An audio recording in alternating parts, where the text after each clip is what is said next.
Hi, I'm Malcolm Stern, and in conjunction with my friends John and Sandra Wilson from Online Events, we're creating a series of podcasts called Slay Your Dragons with Compassion. My book of the same name was conceived and inspired by the suicide of my daughter Melissa and the journey that took me on and the internal resources that I found. All of my guests will have a story to tell around overcoming and ultimately thriving through adversity.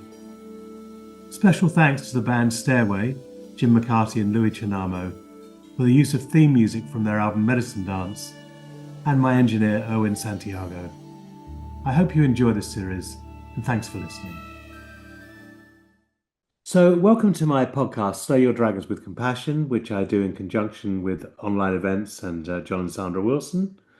And we've had a number of different guests, all of whom are exploring the place where adversity has shaped their lives and changed it. And today I'm interviewing Joanna Long, and Joanna is a mentor for both men and women and looks at places where people are having spiritual awakening. So let's start with what is spiritual awakening in your perception then, Joanna? Great question. For me, it's really like when the unconscious starts to reveal itself, like the unconscious becomes awake and you become conscious of the Mm. unconscious. So things that would normally be hidden or that you wouldn't normally notice start to become more apparent. For me, it really feels like just simply as if we're radios and we're tuning into different frequencies. And it happens very organically. I feel like our soul calls us forward into these more expanded identities. And as we go through that, we have to look at all the things that are hidden in order to integrate parts of ourselves back in. Great. Now that you probably weren't born going, well, I'm going to be a sort of an explorer of spiritual consciousness. Something No. will have taken you to that exploration. So perhaps you could show us how you got to where you are.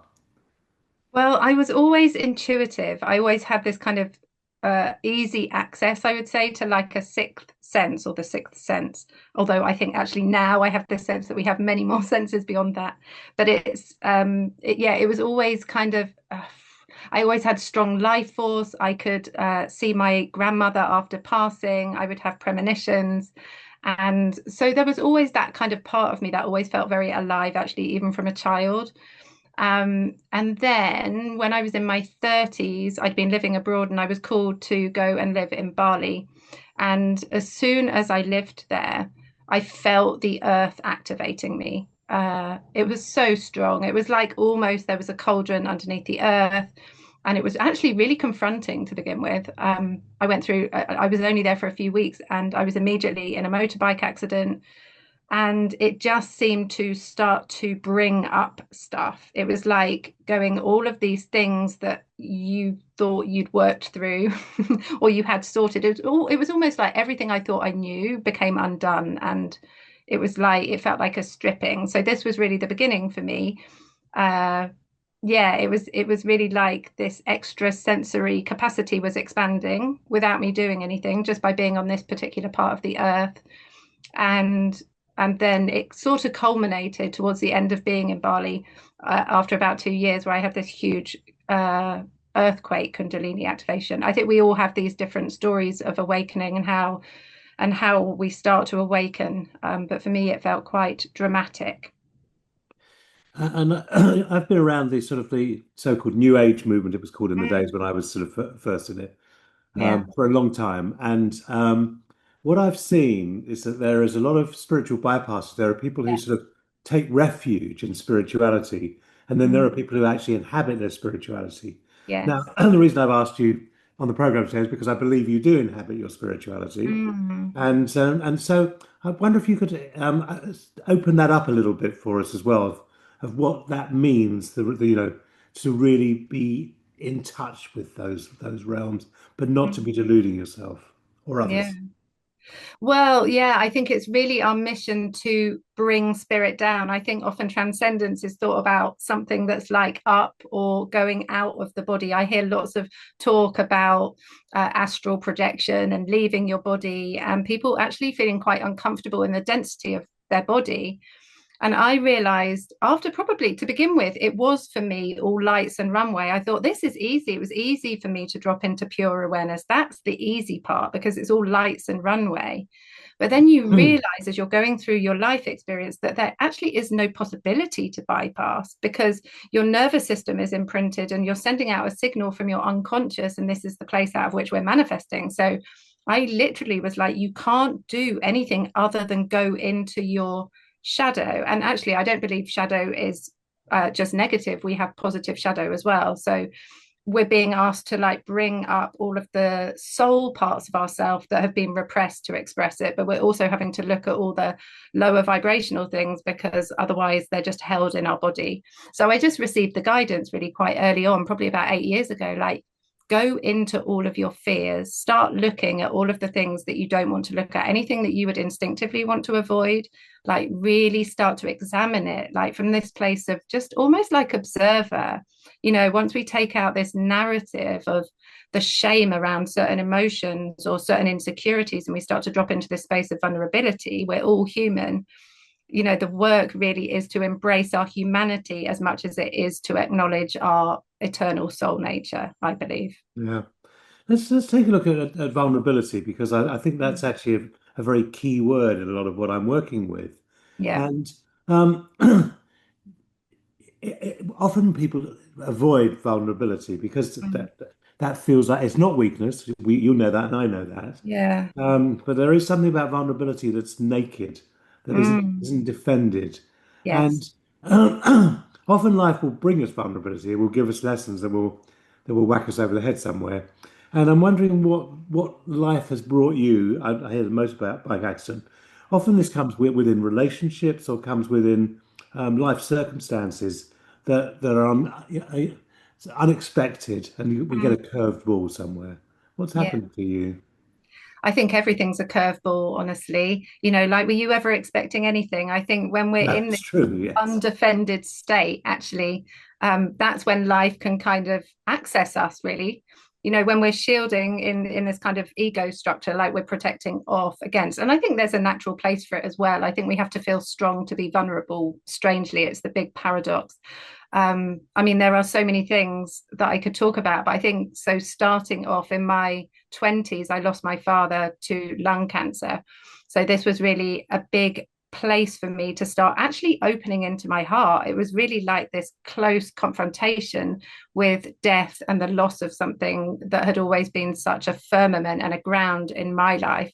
And I think it taught me vulnerability, but it also I'll share a bit about how it made me guarded because when we experience loss, it can make us close our hearts because we're fearing that great abandonment pain, and it's so intense. So for me, I feel like actually vulnerability is pure protection. But I also acknowledge there have been moments in my life where I've been totally shielded because when my father died, I then lost my husband and my cat. It was all kind of through the male line of my family. And because of this sense of like, oh, when I'm grieving, I get lost, I get left. I started to shield, and I thought that I was only lovable if I was strong, essentially. That's interesting. It reminds me of the Course in Miracles, where one of the lessons says, sorry, excuse me, in Mm. my defenselessness, my safety lies. Yes. Yeah. And I think that's our job as humans to really inhabit this our humanity, which is full feeling. And to be vulnerable isn't a weakness, it's to be exposed in your full range and spectrum of what it means to be human, which includes grief and shame and sadness and all of those things that we were taught to kind of brush under the carpet and maybe become stoic against. Actually, this is where our great opening lies because when we can allow it to feel all of the things and like really create this capacity to be strong, to be soft, I think this is our defenselessness. It's Yeah. so beautiful, and it's really trust inducing when you feel somebody's really embodied, and not just in their spiritual nature but in their humanity as well. So I wonder if we can just go back to your dad dying, Mm. and presumably it was a slowish death with lung cancer, or maybe It not. was, yeah, it was over about 18 months. And you were around for that. Yeah, I was working full time and I was kind of nursing him. I was about 3 hours away from him and I would nurse him every weekend, more or less, because I just had that instinctive kind of maternal feminine part of me. But Mm. actually, I ended up through that process kind of negating what I needed. Yeah, that's often the way it happens, isn't it? Yeah. So, and often what happens is when we are in the face of another's pain, and Mm, it's also our own pain because it's linked, we yeah. want to keep it at a distance. Yeah. And I'm wondering how you manage that conundrum. I never had a self-preservation mechanism, actually. I always was so fascinated with how we can fully feel life. And I've always been such a big lover, sometimes to my own detriment, right? Because just been over giving and under resourcing in moments of my life. And that was certainly the case in my father's process. I was a teacher, I was a wife, and I was a carer for my father and a daughter. But I kind of I lost my own sense of what I needed to Mm, stay nourished in that process. So I have never kept pain at a distance, interestingly. I've always known that it's a part of love. And actually, that when we go through grief and pain, I feel like my heart opens so wide. And it is that greatest paradox because I wouldn't choose to go through that experience again, no, but it also opened me up wider to life. because when we look at sort of some of the monsters of Mm, history, yeah, what we often see in those is no vulnerability. What we often yeah, see in that is that they've shut to yeah, their own feelings, and mm, people couldn't commit horrendous crimes with their mm, hearts wide open. yeah, So it's a call. I believe it's a call for our evolution as well. absolutely. Yeah. And you also said you lost your husband. We'll come to your cat, but you lost your husband as well. What happened? Did he die, or you got divorced? What happened? No, we separated because he found it hard to be. We were very young, actually. We married very early. So we were like, 25 when we got together. And um, yeah, so it was more like he found it difficult to be joyful in the grief process. So I'd kind of held it all together for about 18 months. And then when my father passed, that was when the grieving started. And he found that difficult in his youth. And yeah, so we just got to the point where I actually called the relationship to an end, but it had reached its end. Um, Yes. and because of that, yeah, like I was saying, I felt like I couldn't be loved and grieved, that I always had to be this kind of joyful, strong, the one that holds it all together. Well, it's interesting because when grief comes, we Mm, tend to grieve differently. So one of the mm, statistics around parents who've lost their children is that the mm. marriages rarely last for more than another 5 years. They normally Wow. disintegrate, and that's because we grieve differently. So some of us will Mm, really give vent to it. The others will become stoic and shut it down. And sure. if you're genuinely grieving and in the presence of someone who's finding that hard, you'll have Mm, to dilute yourself, or they'll yeah. sort of like they'll resent you for your feelings. Yeah. Yeah. Yeah. And when you're somebody that's really, I feel things really intensely, and I've kind of always allowed that, and not just the beautiful feelings, but all of it. And when you're with somebody that doesn't, yeah, there's definitely a conflict and a tension. And there's probably also an invitation there. If like one's like open enough or conscious enough, like you could actually explore that together. We weren't able to, neither of us, I don't think at that time were conscious enough to be able to do that. But yeah, it can be very opening. But like you say, if you're in different rhythms, it's really Mm. hard yeah, to maintain that connection. And as you said, you were very young, and I think there's one of Yeah. the benefits I feel of aging, which I haven't gone, yeah, I'm aging, but it's like I can sometimes feel some of the benefits as I get older, that Yeah. actually there's genuinely wisdom that's born of experience. Yes. And so we can have wisdom that's born from Mm, the intuition, which clearly you have, mm, and also from experience. But everything we go through, when I look back at what I would see as the tragedies in my life, specifically the loss of my daughter, which is that prompted the writing of my book, Slay Your Dragons with Compassion. I can see that in that we get molded, our heart gets broken open, and yes. I think that's part of the process of becoming what I would see as the evolutionary human, what George Mm. Trevelyan called Homo noeticus. Oh, that's Um, beautiful. yes, yes. Noeticus has its roots in what? Well, it's Latin. It's the new man, effectively. The new man. Okay. Yes, Hmm. yeah. It's Mm. George Trevelyan. You probably don't know him, but he was called the father of the New Age. He was a sort of this sort of elder statesman in the 60s who um, was sort of like working with spirituality and consciousness, but Mm. had come from a very aristocratic family, so had all of that with him as well. Sure. And he was definitely sort of like a sage, and I was lucky to sort of put him on at Alternatives, which is the lecture series I ran Yeah. and realized I was in the presence of someone who was very Mm. wise. And often we are in the presence of someone who's wise, Mm. but I find it difficult. We're often in the presence of someone who's faux wise, who pretends to be wise, and I think we have to find our way through that, even pretending to ourselves that we're wise. So I'm wondering how you've dealt with your own exploration towards wisdom, for example. It's such a beautiful question, and it's something I'm deeply with actually almost every day. Because for me, it's like in my heart, it's the Sophia way. It's always been why I feel I incarnated actually to really be this advocate. And I say that, and goosebumps like enter my whole system. Um, what I call unlearned sageliness, and it is this wisdom that's born of not needing to know. Like one of the most beautiful messages that ever came to me was, you really know when you stop needing to know anything. Yeah. And so much of my process is just like, actually, we don't need to like relive trauma. We don't need to understand it through the mind. We kind of need to de-intellectualize ourselves so that we just feel it without the narrative, without the mind trying to try and do something, because we don't heal through the mind. Sure, we need it and we don't want to negate the intellect or the rational mind. It serves a purpose. But I think we can really marry this intuitional aspect of us, like really clear our bodies, like really discern what comes into our space so that we start to be able to connect our intuition, which I believe comes from our soul. This is like the radiance with our experience through being human. And I think that meeting place in the middle is so beautiful.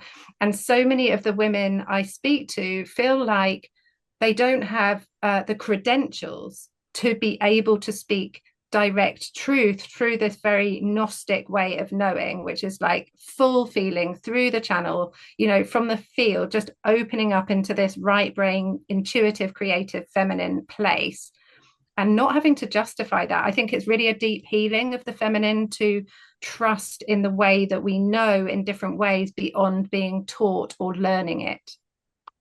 Yeah, that's very good. Yes, and I know I was just reminded when I used to run quite a lot of groups in the corporate world, Mm, um, and I was never very interested in helping someone make a better business, but I was interested in the humanity of the people I was working with. But mm, I knew that I had to win them over intellectually in order mm, to be able to explore some of the realms that I was interested in. yeah. So I think we've got this blend, but if we get caught in the intellect, and we've all seen this so many times, if we get caught in the intellect, then we become. It's almost like our minds will go around in circles and create a reality for us, but we won't be in touch with it. And I think what you're looking at, what I'm hearing from you, is that you're in touch with most of what you're saying. You're Mm, in touch with it. It's not a concept. It's no. it's it's a lived experience. Yeah, and when you were speaking earlier, I was thinking, you were talking about how we know truth, or there are so many kind of masquerading truths or people that have not fully embodied by experience. And I always live by this kind of internal mantra of like, we know truth by how it feels in our body.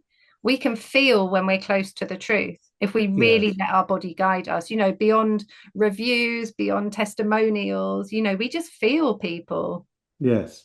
I noticed that when I was I think I had a very nice initiation that because I put on hundreds over the years, hundreds of top speakers at St James's Piccadilly, where I ran the lecture series Alternatives, Mm, I was able to sort of like to glean what made truth. Now, this isn't an absolute, but for example, we had Eva Schloss, who was Anne Frank's stepsister and survived Auschwitz.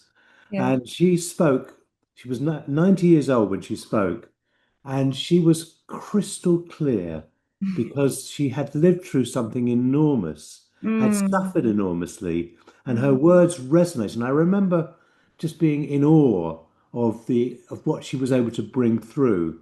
And then we'd have other people who were sort of like who had a little song and dance routine which was very attractive and entertaining, but it didn't go to to the depths that we're looking at To here. the root. Yeah, the root, yes. So well, as when we Mm. look at this, what do you see as our potential future as humanity? What do you see us evolving into? What do you see yourself evolving into? But what do you Mm. see the humanity evolving into? I feel like the biggest thing in me is that I really want to see our humanity evolve into this place where we're beyond separation. Like we're really acknowledging and integrating all parts of our experience. And we're not, or rather, we're seeing that the outside is a part of our inside as well. So I see us developing as a species that are really directly intuitional, that we're very feeling, and that we're able to liberate through this feeling nature of our system, which is really our guidance system. I think, like if we're disconnected from our feeling, then we're disconnected, I feel, from uh, potentiality to expand. Yes. So yeah, for me, really like accepting things as they are, which I think feels really difficult. I see a lot of fighting in the world, like fighting against what people perceive to be wrong or immoral. And there's clearly so much rupture and despair at the moment. But I feel like the only way we're going to move through that and transition beyond it is to almost accept it and start to all individually work from the inside to resolve the inner tension. And then we'll see that as a people diminish on the outside. But we can't do it from a place of rejecting any part of our reality. We're going to have to not tolerate it, but stand for the complete opposite. Yes. So the great mystics have said there is no me and there's no you. Yeah. We are one. And in the understanding of that, then we can't commit atrocities against ourselves when we're attacking. This is the craziness. I remember Carl Sagan, who was the great cosmologist, saying Mm. that we are far more alike than we're different, and yet we go to war over perceived differences. Mm. But actually, if we can become I know this is quite sort of like highfalutin, but it also feels like we've got to dream what humanity could be like We in do. order to be able to actualize that both in ourselves and around us as well. Yeah, and we need to embody it. We Yeah. need to embody the new reality before it's the reality, just like we do in any manifestation process. It's really about identity. So we're going to have to embrace the, wow, it's really noisy outside. We're really going to have to embrace the new humanity and really vibrate it before we actually see it happen, which is kind of like a really difficult paradox and big paradox to hold. Because so long as we're like conflicting against it, we're resisting and we're pushing against it, we're going to inflate the tension. So we're going to have to come to this place of acceptance, kind of visualize and feel the future humanity timeline, each of us individually in our own channels, because, you know, whilst we are all connected, we also have a very individuated channel specific tapestry to our being, and we're all here for very different reasons. So we do have to get clear in our individual sense of being, as well as knowing that we're in a unified field.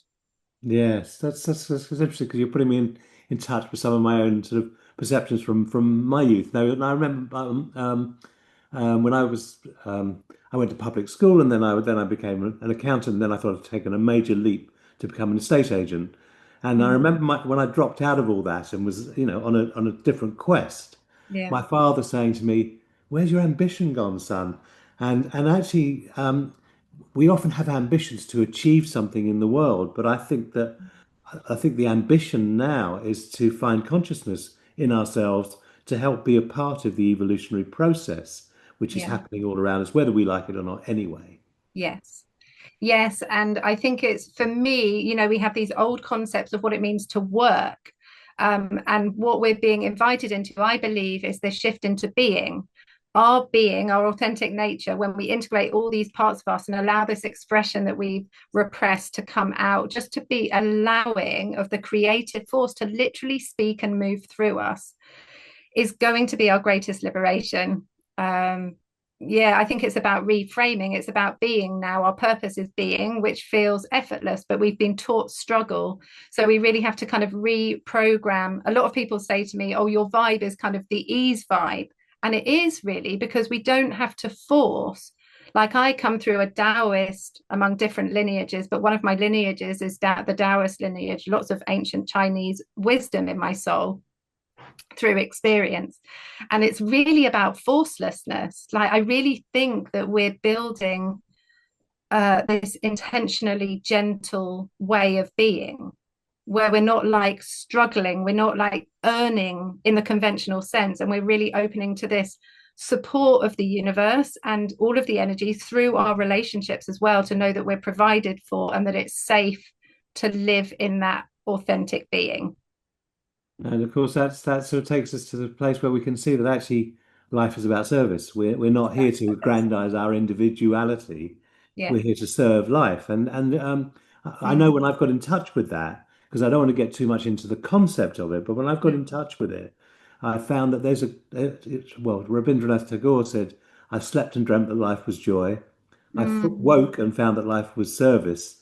I acted and behold, service was joy." And I really feel that when I'm doing Mm. my work, when I'm running groups, which is my main work, I feel absolute bliss around that, far more than if I was, partying at a very expensive whatever and traveling all over the Okay. world. I feel that bliss of service. And I can hear that you occupy something of the same I do. dimension as well. Yeah.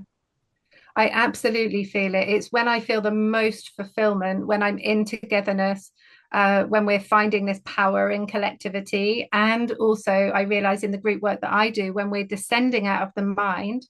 So, like when we're in the mind, it's very yang energy. It's very uh, sort of, uh, it's just very beta brain. It's just very actiony, and it's like seeking outcome or agenda or trying to find solutions. And then we descend into the heart and we start to slow everything down, whether it's through sound or through movement or through guidings or whatever, or just being together.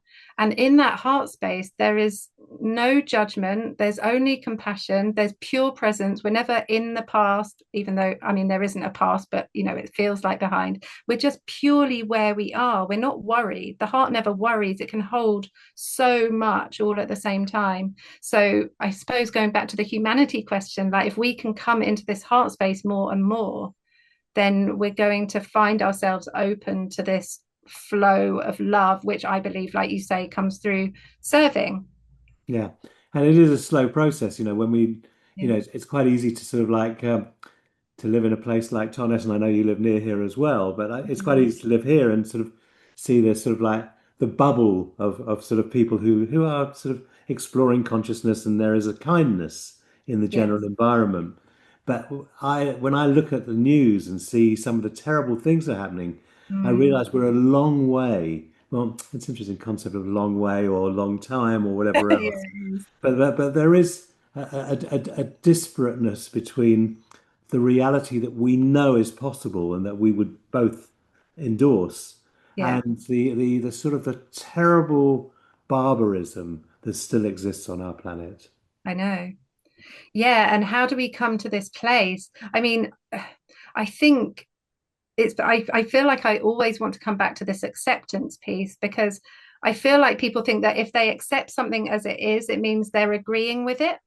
Like we obviously don't want, the people that are endorsing love and in service of truth, we're not endorsing, we're not agreeing with the destruction that's happening of innocent lives at all. It's horrific. It's so much rupture and emotional turbulence.